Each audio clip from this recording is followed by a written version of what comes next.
Bonjour, j'espère que vous allez bien, c'est Sébastien. Alors, je vais vous montrer ici comment calculer la somme de deux vecteurs avec la méthode algébrique.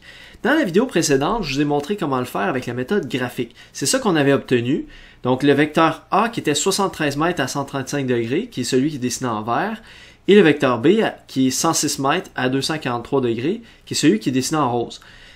Alors, ces deux vecteurs aléatoires que j'ai choisis, bien sûr, les sommes de vecteurs, les vecteurs que vous aurez additionnés sont différents de ceux-ci, mais ça ne dérange pas, vous allez appliquer exactement la même méthode que ce que je vais vous montrer.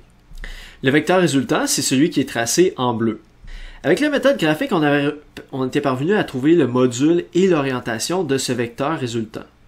Mais comme on a vu, la méthode graphique, c'est une méthode qui est imparfaite, puisqu'elle donne des résultats approximatif. Cela dit, elle est quand même très utile et elle est visuelle. Elle permet de bien comprendre ce qu'on fait quand on additionne des vecteurs. Elle permet de comprendre ce que représente l'addition de deux vecteurs.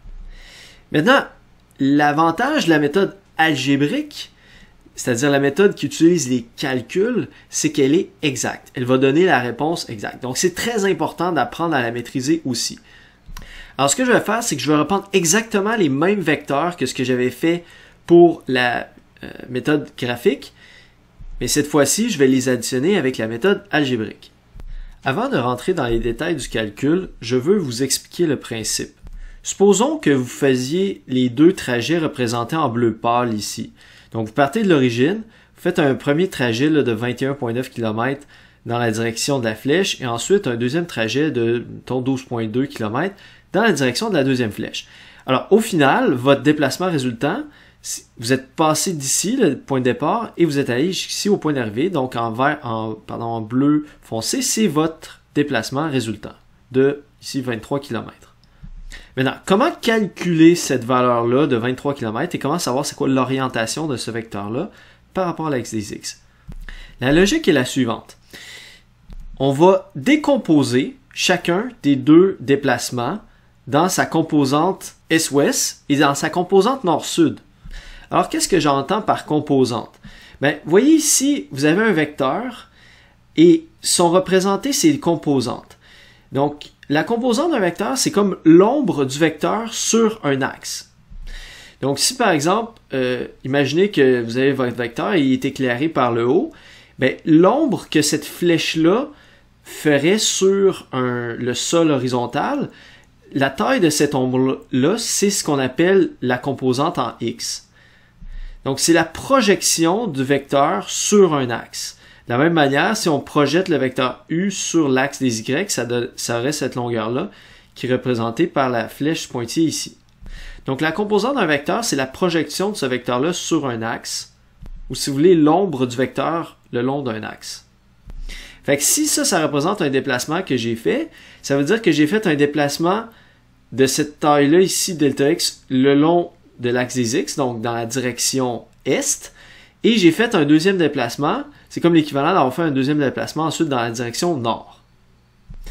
Alors, si je reviens à mes deux déplacements ici, l'idée c'est que je vais aller calculer c'est quoi les composantes Nord-Sud et Est-Ouest de ces deux vecteurs-là. Donc, si on regarde par exemple le premier vecteur, si je le décompose, il y a une composante en X de 9 km et en Y, j'ai 20 km. Donc, autrement dit, quand je fais le déplacement A, c'est équivalent de faire un déplacement de 9 km vers l'Est et ensuite un déplacement de 20 km vers le Nord. Si on regarde le deuxième déplacement, le vecteur B, lui, ses composantes, c'est 10 km en X, puis moins 7 km en Y. Autrement dit, le déplacement B, c'est l'équivalent de faire 10 km vers l'Est et 7 km vers le Sud. Alors, pour trouver le vecteur résultant, la logique est la suivante. Dans mon premier déplacement, je me suis déplacé de 9 km vers l'Est et dans mon deuxième déplacement, je me suis déplacé de 10 km vers l'Est encore. Donc, au final, j'ai fait un déplacement vers l'Est de 19 km. Donc, c'est ça ici. Au final, je me suis déplacé de 19 km vers l'Est. Et si on regarde les mouvements nord-sud, dans mon premier déplacement, j'ai fait 20 km vers le nord Et dans mon deuxième déplacement, j'ai fait 7 km vers le sud. Donc là, je fais 20 moins 7. Donc au final, j'ai fait un déplacement de 13 km vers le nord. Donc autrement dit, pour partir du point de départ et me rendre jusqu'au point d'arrivée, j'aurais pu simplement faire 19 km vers l'est et ensuite 13 km vers le nord. Alors ça, dans le fond, c'est les composantes de mon vecteur résultant. Donc 19 km, c'est sa composante en X, et 13 km, c'est sa composante en Y. Une fois que j'ai ça, vous voyez que j'ai un beau triangle rectangle. Donc, je peux utiliser le théorème de Pythagore pour aller chercher l'hypoténuse, qui va me permettre ici de trouver environ 23 km, qui est le module de mon déplacement résultant. Et ensuite, je peux utiliser un rapport trigonométrique, comme par exemple l'arc-tangente. Donc, arc-tangente de 13 sur 19 va me permettre de trouver l'angle qui est ici, donc directement l'orientation de mon vecteur par rapport à l'axe des X. Parce que, comme on se rappelle, tangente, la tangente d'un angle représente le côté opposé sur le côté adjacent. Donc, si je prends l'arc tangente de l'opposé sur l'adjacent, ça me permet d'aller calculer l'angle. Alors, c'est ça la logique. Et dans ce cas-ci, je trouverai un angle de 34,4 degrés. Donc, ayant trouvé l'hypoténuse avec le théorème de Pythagore, 23 km, et l'angle de 34,4 degrés, j'ai trouvé ma réponse. J'ai trouvé la somme de mes deux vecteurs. Donc, si on résume, la méthode consiste, dans le fond, d'abord à calculer les composantes de tous mes vecteurs que je veux additionner. Mais comment aller chercher les valeurs de ces composantes-là? En fait, c'est simple, on va utiliser la trigonométrie. Donc, si on regarde le vecteur A, il forme avec ses composantes un beau triangle rectangle, encore une fois. Donc, si je fais hypoténuse fois le cosinus de son angle, qui est ici de 65,8, ça va me permettre d'aller chercher la composante en X, c'est-à-dire le côté adjacent. Et si je fais hypoténuse fois le sinus de 65,8, ça va me permettre d'aller chercher la composante en Y, qui va donner 20. Je vais appliquer le même principe pour le deuxième triangle, pour trouver ces deux composantes. Et ensuite, la technique consiste à additionner les composantes Est-Ouest ensemble, ou si vous voulez, les composantes qui sont selon l'axe des X, donc ici 9 plus 10, et ensuite additionner ensemble séparément les composantes en Y, donc ici 20 moins 7, de manière à trouver les composantes du vecteur résultant pour ensuite être en mesure de calculer l'hypoténuse par théorème de Pythagore et l'angle avec l'arc tangente. Alors voyons comment on le fait concrètement. Donc on reprend nos vecteurs A et B, 73 mètres à 135 degrés et 106 mètres à 243 degrés. Et on veut additionner algébriquement ces deux vecteurs-là. Donc, la première chose, comme on a dit, c'est qu'on va décomposer les deux vecteurs en X et en Y. Donc, X, c'est comme la direction Est-Ouest, et Y, c'est comme la direction Nord-Sud. Là, je vous invite fortement à tracer ce que j'appelle le tableau des composantes. Ça va vraiment rendre le travail beaucoup plus clair, et vous êtes beaucoup moins à risque de vous retrouver devant le syndrome de la page blanche, parce que le tableau vous dit en quelque sorte ce que vous devez faire. Donc ici, vous mettez une colonne pour les X, une colonne pour les Y, et ensuite vous listez tous les vecteurs que vous devez additionner. Donc ici, il y en a deux, A, B. S'il y en avait d'autres, on les ajoutera à la suite, tout simplement. Et à la fin, vous faites une ligne spéciale pour le vecteur résultant R. Alors moi, je l'ai mis d'une couleur différente pour bien le distinguer. Alors pour le calcul des composantes, on a le vecteur V qui est en vert.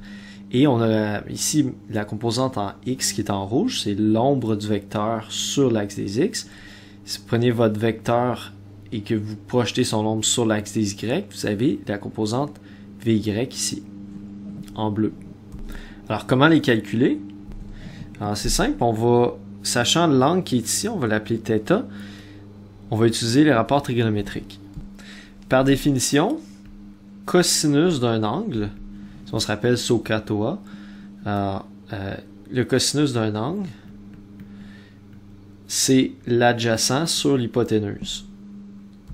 Donc, côté adjacent divisé par l'hypoténuse.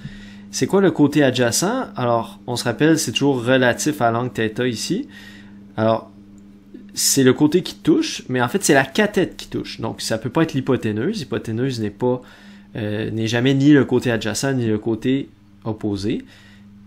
Donc, c'est le côté adjacent, c'est le côté qui touche à l'angle, mais qui n'est pas l'hypoténuse. Donc, c'est ce côté-là, ici en rouge. Et ça, ce côté-là, c'est justement ma composante Vx. C'est-à-dire la composante en x du vecteur V. Autrement dit, je peux écrire que cos θ est égal à le côté adjacent, c'est Vx, et le côté hypoténuse, en fait, c'est ça, dans le fond, c'est le module de mon vecteur. Fait que ça, c'est V carrément. C'est le module du vecteur lui-même. Tiens, je vais écrire Vx en rouge pour que ce soit cohérent avec le schéma. Donc, Vx sur le module du vecteur qui est V. Donc, la composante en x de mon vecteur, ça va être V fois cos θ. C'est-à-dire le module du vecteur, qui est ça, fois le cosinus de l'angle ici. Ça me donne la composante en x qui est ici, le côté adjacent à mon angle. Morale de l'histoire, si on veut trouver la composante en x d'un vecteur, c'est facile, on fait juste le module du vecteur fois le cosinus de son angle. Soit dit en passant, je donne un exemple pour un vecteur qui est dans le premier cadran, mais ça fonctionnerait quand même pour un vecteur qui est dans le deuxième, troisième ou quatrième cadran. Maintenant, comment on trouve la composante en y du vecteur, Vy, l'ombre du vecteur sur l'axe y? Ben, en fait, c'est le même principe, c'est juste qu'on va utiliser le sinus. Fait que si on se rappelle encore SOHCAHTOA, SOH, le sinus, c'est opposé sur hypoténuse. Par définition, sin θ égale opposé sur hypoténuse. Alors, le côté opposé à mon angle, qui est ici, c'est dans le fond ce côté-là. Et là, il faut comprendre que ce côté-là, en fait, c'est la même taille que ce côté-là, qui est justement ma composante en Y.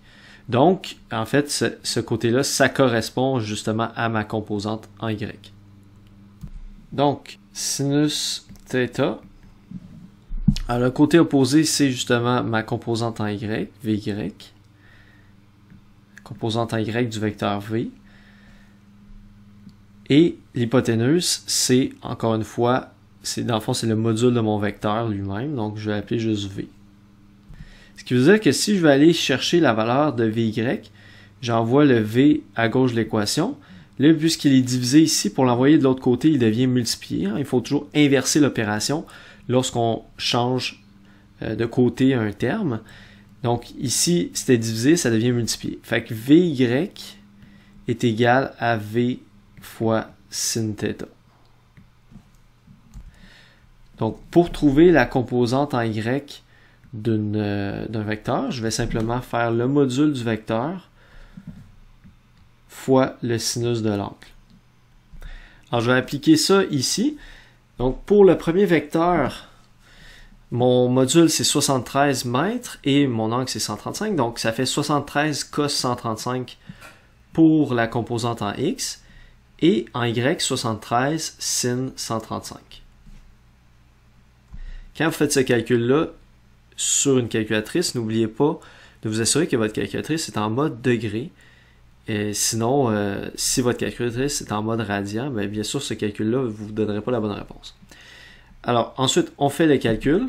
Ensuite, on fait la même chose pour le vecteur B. Donc, c'est toujours juste se rappeler que pour les composantes en X, je prends le cos. Et pour les composantes en Y, je prends le sin. J'effectue ces deux calculs. Maintenant, c'est quoi l'étape suivante? Comment on va faire pour trouver les composantes de notre vecteur résultant? Bien, rappelez-vous la logique qu'on avait expliquée ici. Donc, si par exemple, ici, mon premier vecteur il fait 13 vers l'est, puis ensuite, je fais un deuxième déplacement où je fais 20 km vers l'est, ça voudrait dire qu'au total, j'ai fait 13 plus 20, fait que j'aurais fait 33 km vers l'est. Donc, autrement dit, j'additionne les composantes est-ouest ensemble et j'additionne les composantes nord-sud ensemble. Alors, je vais appliquer cette même logique-là ici. Donc, pour mon premier déplacement, j'ai fait 51,6 dans la direction négative, donc vers l'ouest. Et ici encore, 48,12 dans la direction négative, donc aussi vers l'ouest. Donc, j'additionne ces deux-là ensemble. Et ça va me donner le déplacement total est-ouest que j'ai fait. Et je vais faire la même chose pour la direction des Y, donc dans la direction nord-sud. Autrement dit, j'aurais pu remplacer ces deux déplacements-là par un déplacement de 99,7 mètres vers l'ouest et ensuite un déplacement de 42,8 mètres vers le sud. Et ça, c'est la raison pour laquelle je trouve que c'est très pratique de le faire en tableau parce que c'est vraiment intuitif. On fait juste additionner ces deux ensemble pour trouver lui. On additionne ces deux ensemble pour trouver lui. Donc là, on a trouvé nos deux composantes. Et là, à partir de là, c'est assez simple. On va simplement... D'abord, on va appliquer le théorème de Pythagore pour aller chercher le module du vecteur résultant. Donc, 99,74 au carré plus... En fait, c'est moins 99,74 au carré plus moins 42,83 au carré. Ici, j'ai mis les signes négatifs juste pour que ce soit vraiment rigoureux. Mais vous devez réaliser que le signe négatif, en réalité, n'a pas d'importance. En fait, il va s'enlever parce que, vu que l'expression est au carré, ça va donner nécessairement un nombre positif. Donc, quand vous calculez ça directement sur une calculatrice, je vous suggère de ne pas mettre les signes négatifs, en fait. Donc, autrement dit, sur votre calculatrice, je vous suggère de carrément l'écrire comme ça. Parce que ça va diminuer... Vous allez faire un calcul plus rapidement. Dans le fond, vous n'avez pas... Parce que les moins, ça va juste faire des touches inutiles. Puis en plus d'avoir appuyé sur le moins, ça va vous forcer à mettre des parenthèses. Si vous ne mettez pas de parenthèses, la calculatrice pourrait l'interpréter mal. Comme par exemple, elle pourrait penser que vous voulez faire le carré, puis ensuite mettre un signe négatif. Un peu comme si c'était comme ça, par exemple. Donc, bref, tout ça pour dire, ça sert absolument à rien, dans le fond, de mettre les moins dans votre calcul. Je vous suggère de juste pas les mettre.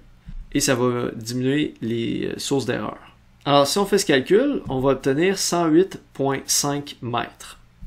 Donc ça, c'est le module du déplacement résultant. Ensuite, il reste à trouver l'orientation. On va le trouver avec l'arc tangente. Alors, si on revient à notre vecteur ici d'exemple, donc la composante en Y, elle est ici en bleu, mais je peux la retracer ici à la place. Fait que ça ici, dans le fond, c'est ma composante en Y. Alors, bien entendu, j'ai un triangle rectangle. Et là, je vais exploiter la tangente. Donc, la tangente de mon angle θ ici, si on se rappelle encore SOHCAHTOA, TOA, nous dit que la tangente, c'est l'opposé sur le côté adjacent. Donc, le côté opposé à mon angle θ, c'est mon VY, la composante en Y, et le côté adjacent, c'est, dans le fond, le côté qui touche ici, c'est VX, la composante en X. Donc, si je vais aller isoler θ, dans le fond, je vais faire le rapport trigonométrique inverse. Donc, je vais dire θ est égal à arc tan de VY sur VX. Faites attention, il n'y a pas de valeur absolue ici. Donc, s'il y a une composante qui est négative, il faut la laisser négative dans le calcul.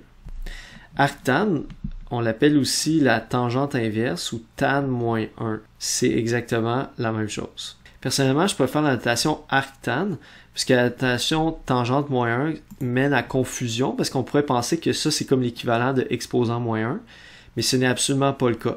Donc, c'est une notation qui mène un peu à confusion, mais sur la plupart des calculatrices, c'est de cette manière-là que c'est écrit.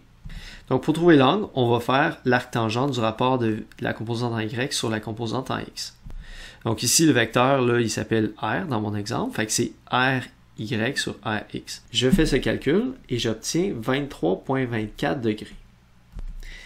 Maintenant, si vous prenez quelques instants pour réfléchir, est-ce que ça colle avec le graphique qu'on avait fait?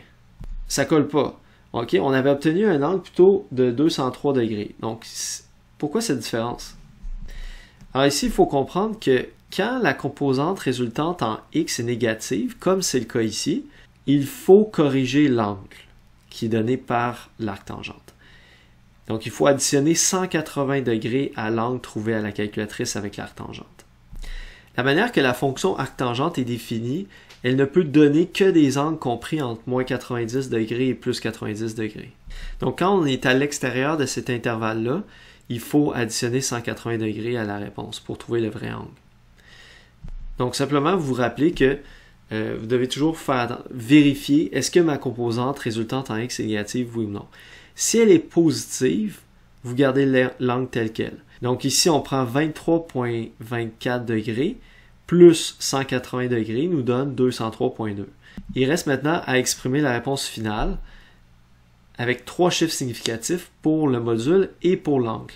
Donc, le vecteur résultant R est de 109 mètres à 203 degrés.